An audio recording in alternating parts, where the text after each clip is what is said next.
नमस्ते बच्चों। हम सभी जानते हैं कि रीति काल में जब कवियों के द्वारा जोर शोर से श्रृंगार का वर्णन किया जा रहा था, उस समय भूषण कवि ने वीररसपूर्ण कवित्व लिखकर राष्ट्र कवि के कर्तव्य और दायित्व को पूरा किया।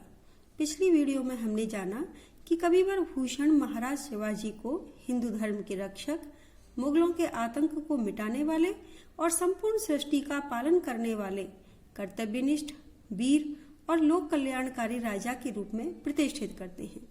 उसी क्रम को आगे बढ़ाते हुए आइए शुरू करते हैं वीर रस के कवित्व भूषण भाग 2।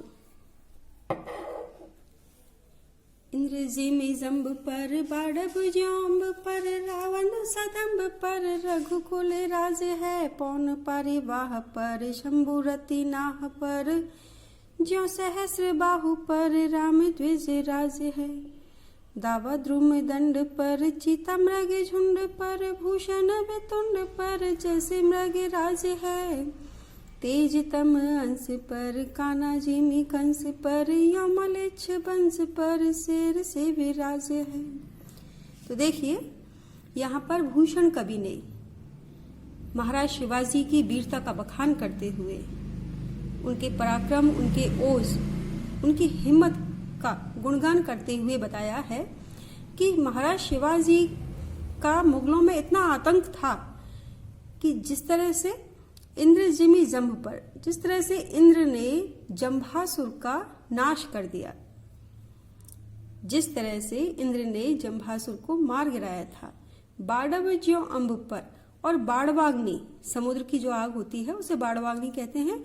बाड़वाग्नि जिस तरह से समुद्र पर भारी होती है, समुद्र पर अपना आधिपत्य जमा लेती है, हावी हो जाती है।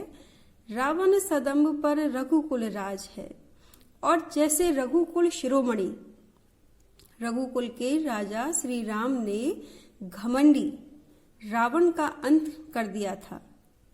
घमंडी रावण को, रावण अपनी छल कपट की वजह से सीता जी को हर कर ले आया था, और स्त्री की मर्यादा की रक्षा करने के लिए श्री राम ने रावण को मार गिराया था। तो जिस तरह से श्री राम ने घमंडी रावण का अंत कर दिया था, पौन पारिवाह पर, और पौन यानी हवा, हवा जिस तरह से बारिवाह, बारी यानी पानी और बाह यानी बहन करने वाला, पानी को बहन करने वाले यानी बादल। तो हवा जिस तरह से बादलों पर अपना अधिकार रखती है, बादलों को एक स्थान से दूसरे स्थान पर उड़ा करके ले जाती है।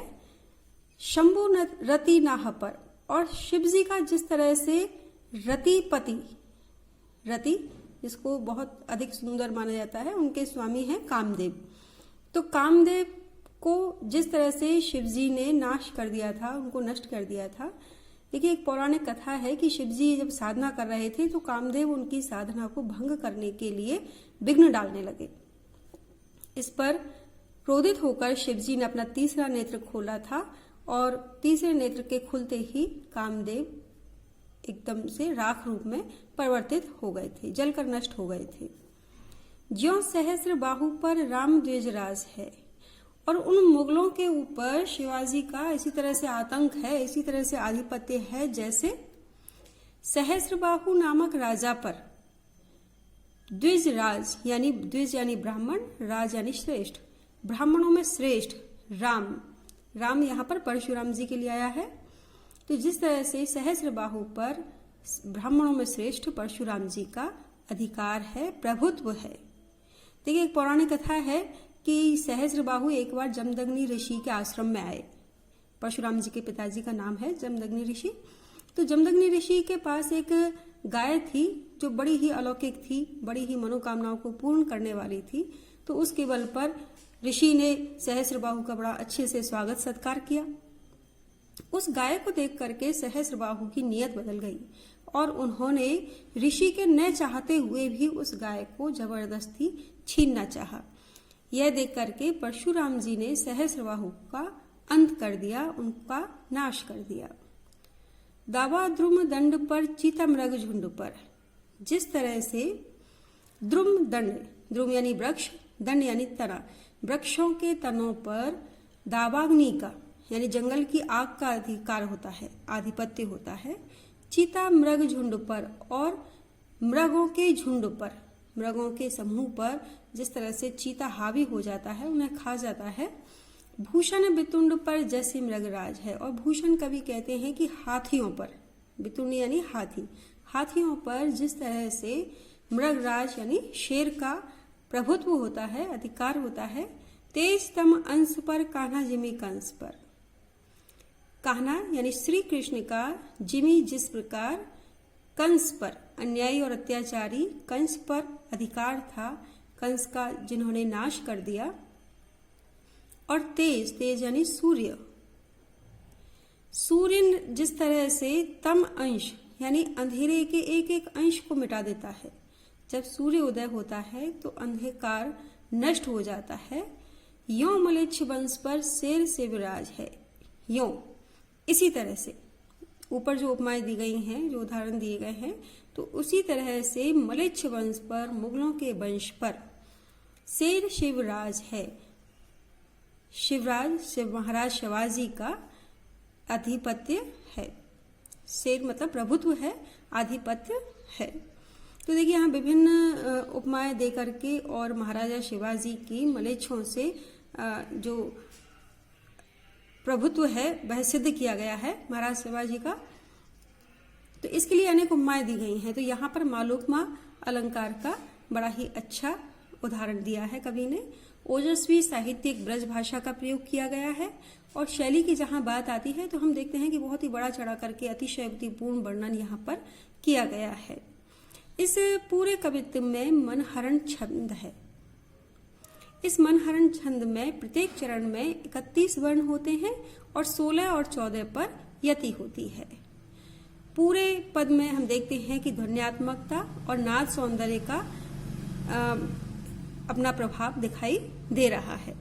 और पौराणिक कथाओं के द्वारा इस छंद को कवि ने रोचक और प्रभावशाली बना दिया है। वीर रस है, और वीर रस के अनुकूल ही यहाँ पर शब्दों का चयन किया गया है, और गौड़ी रीति यहाँ पर हमें दिखाई देती है। आगे बढ़ते हैं। गरुड़ को दावा जैसे नाग के समूह पर, दावा नाग जोहू पर सिंह सिरताज का। जिस तरह से गरुड़ का आधिपत्य होता है, दावा होता है, प्रभुत्व होता है नाग के समूह पर, यहाँ नाग का अर्थ है सर्प, सांप। जिस तरह से गरुड़ सांपों के समूह को खा जाता है, दावा नाग जोहू पर सिंह सिरताज का। और जिस तरह से सिरताज यानी सर्वशक्तिमान, तो जिस तरह से हाथियों के समूह पर, यहाँ नाग का अर्थ है हाथी, हाथियों के समूह पर, जूह यानी समूह, शक्तिशाली सिंह का प्रभुत्व होता है। दावा पुरहुत को पहाड़न के कुल पर, और इंद्र का, पुरहुत यानी इंद्र, इंद्र का आधिपत्य जिस तरह से पहाड़ों के कुल पर माना जाता है, पहाड़ों के वंश पर माना जाता है। एक ऐसी पौराणिक कथा है कि एक बार पहाड़ों के पंख हुआ करते थे, और उन पंखों की वजह से पहाड़ों का आतंक पूरी पृथ्वी पर फैला हुआ था, क्योंकि ये पहाड़ जब मन चाहा उड़ करके दूसरे स्थान पर पहुंच जाते थे, और दूसरे स्थान पर बैठने से पहले ये भी नहीं देखते थे कि वहां किसी का घर, किसी का आश्रम, कोई जंगल है, कोई पेड़ पौधे है या नहीं।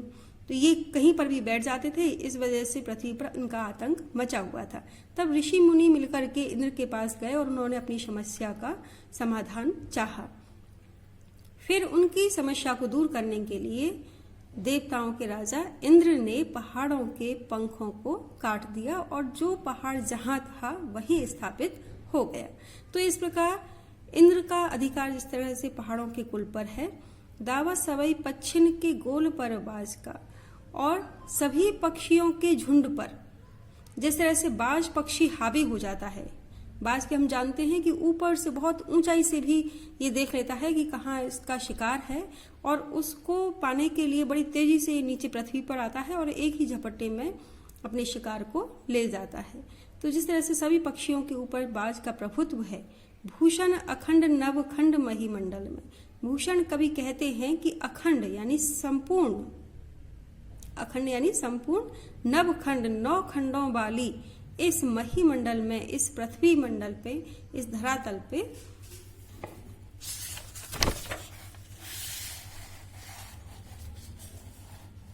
तमो पर दावर रवि किरण समाज का। और अंधकार पे, तम यानी अंधकार, अंधकार पर आधिपत्य है किसका? रवि किरण समाज का, सूर्य की किरणों के समूह का, सूर्य की किरणों के समूह का जिस तरह से अंधकार पर आधिपत्य है, प्रभुत्व है। पूर्व पश्चात देश दक्षिण ते उत्तर लो, पूर्व से पश्चिम तक और दक्षिण से लेकर के उत्तर तक के देशों में जहां बादशाही तहां दावा से विराजगार, जहां जहां पर बादशाहत है, जहां जहां पर राजधर्म है, बादशाहत है, तहां दावा से विराज का, वहां पर शिवाजी का अधिकार है, आधिपत्य है, दावा है। तो देखिए इस कवित्व की जब हम व्याख्या करते हैं तो उसमें व्याख्या में काव्य सौंदर्य लिखना पड़ता है, और काव्य सौंदर्य में हम भाव सौंदर्य और शिल्प सौंदर्य लिखते हैं। तो भाव सौंदर्य में हम यहाँ पर लिखेंगे कि वीर शिवाजी के स्वाभिमान, साहस, पराक्रम, आत्मसम्मान का यहाँ पर चित्रण किया गया है और बताया गया है कि किस तरह से वो सभी राजाओं में श्रेष्ठ हैं और अपने पराक्रम की वजह से सभी राजाओं के ऊपर अपना आधिपत्य सिद्ध करते हैं। दूसरी बात, यहाँ पर हम शिल्प सौंदर्य को देखें तो वीर रसपूर्ण ओजपूर्ण भाषा है, साहित्यिक ब्रज भाषा का प्रयोग किया है, जिसमें अनेक अरबी फारसी के चलते हुए शब्दों को उन्होंने लिया है और उन अरबी फारसी के शब्दों के प्रयोग के द्वारा भाषा की स्वाभाविकता को भी बढ़ा दिया है। अनुप्रास अलंकार यहाँ हमें दिखाई दे रहा है। पुरोहित पहारन पै वर्ण की आवृत्ति है, सिंह सरताज यहाँ सै वर्ण की आवृत्ति है। इसी तरह से आगे भी हम देख सकते हैं अनुप्रास अलंकार, जहां पर भी वर्णों की आवृत्ति हो वहां हमें अनुप्रास अलंकार दिख जाएगा।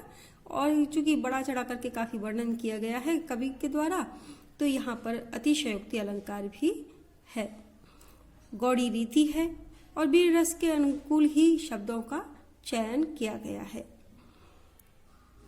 और ध्वन्यात्मकता और नाद सौंदर्य इस कवित्व को बड़ा ही सुंदर रूप दे रहे हैं। धन्यवाद।